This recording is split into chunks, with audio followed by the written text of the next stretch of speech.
Welcome back to FT.com. Top bankers and their pay never cease to be an object of fascination for many of us, and so you'll be glad to know that the FT and Equilar are back again this year with their survey of the top 15 international bankers' pay. Now, they've in aggregate managed to get paid 12% or so more last year than they did the year before, and that's perhaps a little startling for investors because their share prices and their profits were both down. With me now to go through this in very much more detail is our investment banking correspondent, Daniel Schaefer. Daniel, let's start by going through exactly what was the basis on which Equilar measured executives' pay. Yeah. The methodology we're using for this exclusive FT survey is basically combines fixed salary for the year 2011, including certain kind of other benefits, as well as the cash bonus that has been paid and all stock and option awards that have been granted during the year 2011. So it could include awards being made for performance in previous years, like in 2010, for instance. So that would be the defense for earnings appearing to increase in a bad year for the industry. Yeah, bankers would point out that actually in 2012 already some of the bankers here in the list have received lower or less stock awards and option awards than they have done in 2011, because the performance, as you rightly said, wasn't as good as in the year before in 2011. Okay, so the bankers got their defence in first. Now let's start talking about last year's biggest winner, who is our old friend Jamie Dimon. What lay behind his pay package? Yeah. In 2011, JP Morgan has actually managed to increase its profit quite considerably. So James Dimon, who's here on top of the list, received an 11% increase in pay to $23.1 million, and it's actually the second time in a row that he's on top of the list. One has to say though. Despite the high number, 23.1 million, it still dwarfs. It's still being dwarfed by what has been paid in the heyday of the industry. Say in 2007, when, for instance, Lloyd Blankfein at Goldman Sachs got 70 million in pay. And amazingly, that's the last time we're going to mention Lloyd Blankfein. Doesn't often happen when discussing bankers' pay.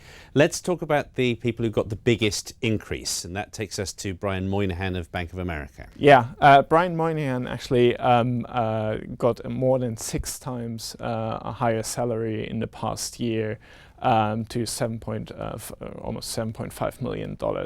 And that was mainly because the bank managed to get from a loss in 2010 to a net profit of 1.4 billion in 2011.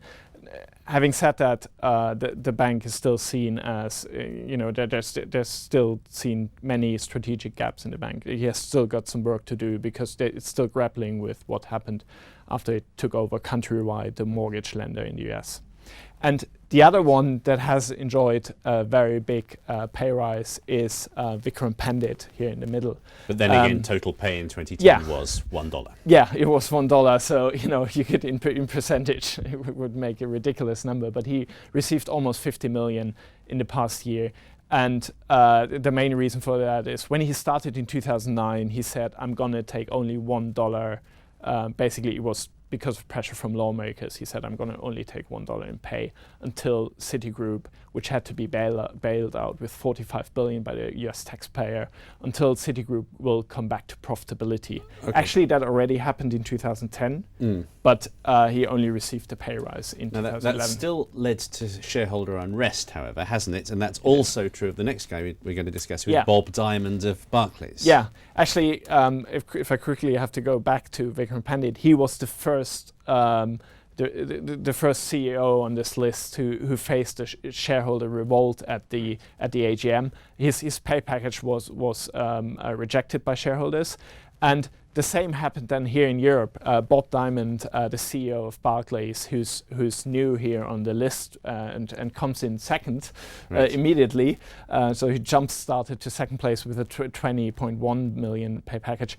He faced a similar revolt, only that it wasn't the majority rejecting his pay package, mainly due to a £5.75 million tax payment that was made for him on behalf of Barclays.